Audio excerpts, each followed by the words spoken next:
Hey there, everybody. Thanks for joining me for another one-man review. Today, I'll be taking a look at, I barely can even make myself say this, but Penthouse Comics #1. Penthouse Comics is back with a new magazine anthology series.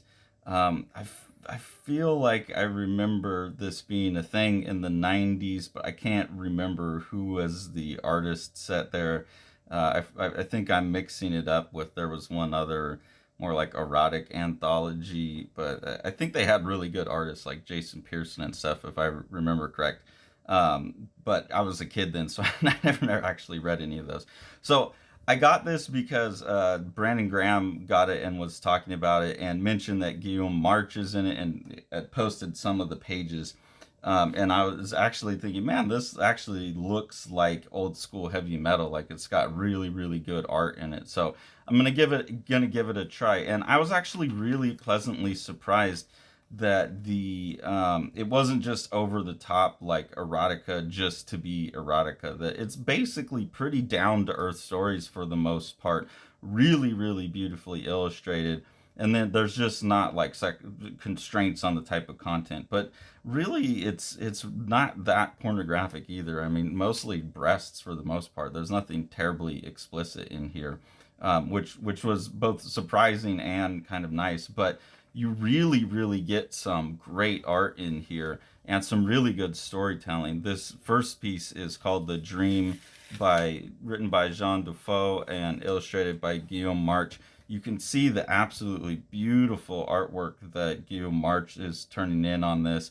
I was a real big fan of his Laura and other stories, and then also I'm gonna blank on the name of it, but the one where the girl has like the skeleton costume and she dies and goes into the afterlife.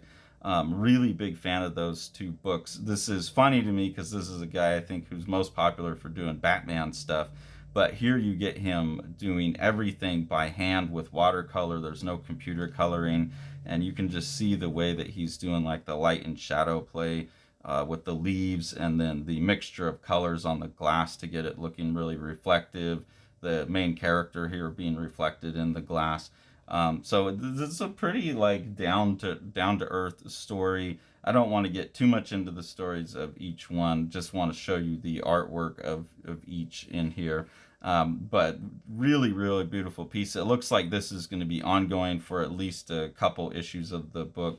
I don't know if these are being made explicitly for the Penthouse Comics anthology, if these have been commissioned for the anthology, or if these are stories that were produced elsewhere and they're just being represented here like heavy metal used to do. I'm not sure. But some really cool stuff, and really bringing back the old school heavy metal vibe where most of the stuff is hand colored with watercolors or the Doc Martin dyes maybe. Really enjoy that like handcrafted aspect going on in these. The next story, it looks like it might have some digital rendering going on in it, but it's also it still has like this textural feel of actual like work being done. So there might be like some spray painting going on here, is what looks like maybe to get these colors. But there's definitely stuff like this that looks very hand done, and then some of these gradients too, they're speckly in the way, so it looks like maybe there was airbrushing going on in the colors. Really interesting. This is called Video Drome by Steve D and the artist Jeff. I think that's who did the cover as well. And it's actually kind of a funny story in this one. You've got these two gals, I believe one's Mexican and the other girl in the pair is black, and they're in this first episode at least, they go into a like white suprematist bar, and they do themselves up to look light enough to pass, and as they dance, all the sweat makes all the makeup come off, and they've got all these like white supremacist guys lusting over them, and then they get pissed when they find out they've been had, and then they get into a big gun shootout. So that's pretty much what the setup is in this story. Is almost like the Bonnie and Clyde type of two girls on a rampage against neo Nazis. So a fun little setup in the story. I don't know where it's gonna go. It seems pretty obvious that it's gonna continue on in later issues of this magazine. And again, the sexual content in here is at most like ladies doing a pole dance. The next story is called Miss October. This is done by Steven Dresberg and Elaine Quiru. This is called Miss October, and it's about two. I don't see quite how the two stories connect yet, but one of the stories is this gal here has lost her hearing, but she's also a cat burglar. And then there's a serial killer. I believe this guy here is that is maybe dating this woman, is tracking a serial killer who's killing women and leaving like a pinup of them. Basically, he'll have them killed, and then posed like this, and then he'll send the photographs. So this is where the Miss October's coming from. So those two stories are running against each other. I'm not sure how they're going to come together. But again, in this one, this is probably about as sexual as it gets, I think, is having the breasts exposed on these victims of a serial killer. There's also some pretty interesting dialogue here. But the police don't care at all. The goddamn LAPD does its cover up for dealers and murders. The latest amendment to the Constitution might as well be choke back your anger and deal with it. So some really like potent social commentary in there. I really like that one line. The latest amendment might as well be choke back your anger and deal with it. So very, very surprised with the content in these. And this one looks more computer done. It looks a little bit more modernized, but you can still see like this very like realistic, not chincing on backgrounds, really studied. This is a period piece. Obviously, it's not happening in modern times. So just a lot of real like love being put into the art, and really, really enjoyed that.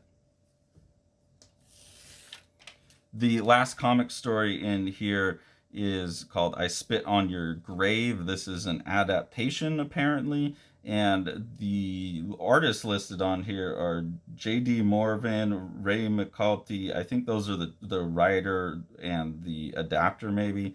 Then it looks like the art is by Rafael Ortiz Sai Tronc, which maybe is the colorist, and then Hiroyuki Oshima. I don't know who does what. They don't really say.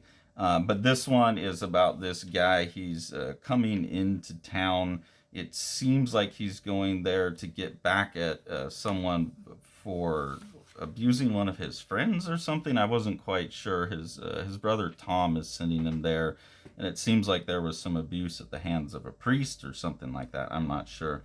But again, really nice detailed art. It kind of reminds me of Raphael Albuquerque's art a little bit. Nice character work, more computer coloring throughout. And this character that's coming back into town is also forming relationships with the local, college age youth. But I didn't get quite a sense exactly what he's up to yet. But I think there was a sexual abuse by a clergy member that he's coming to take care of. So not 100% sure about this one. Again, these are all very much seem to be setting up a long run for the magazine, so that will be really interesting. Then there is a little bit of like history. There's some articles in here about adult films. There's a discussion about AI art, so they're having like articles in here as well. And then in the back there is, I would have much rather had these pages go to more comics, but I guess it's a Penthouse related, so there is a very schlocky Penthouse, like pretty softcore pinup photograph series in the back with a lady with big plastic boobs and stuff.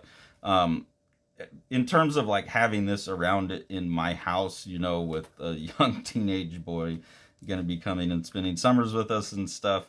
I don't know why the nudity in the comics versus this bothers me, but I don't know. This kind of thing's just so schlocky that it ruins a bit like what the people doing the stories are doing, which actually isn't schlocky over the top erotica porn. They're trying to tell real stories, and they just have some sexual moments in them. And so I feel like just that schlocky, like the fake titty girl on a motorcycle airbrushed out type of thing brings that down a little bit. But other than that, I think this is really good. I got this just to kind of test it and see, based on Brandon just showing me some of the pages, that I had seen, like this one especially. I had to check it out and actually really, really wound up enjoying it. So besides the photo shoot at the end, You know, if you could stomach mild titty nudity in comics, at least so far, that's what's going on. I just remember the name of the other one. It's not the Verotica or whatever, where you had like chicks getting raped by flowers. I think that's the story I'm remembering by Jason Pearson.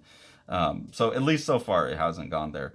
And it seems like it's just going to be really well drawn, really well written comics with more like old school European sensibility to them. The Exile by Eric Creek is a gorgeously illustrated Viking saga of revenge. Eric Creek calls it his Viking Western. It's about a guy who's been away on the warpath and is returning home to some family troubles that have to be resolved. And this is told in just this amazing, like, kind of three-color art style that looks like old woodblock cuts or something. It's absolutely gorgeous book that you've got to pick up.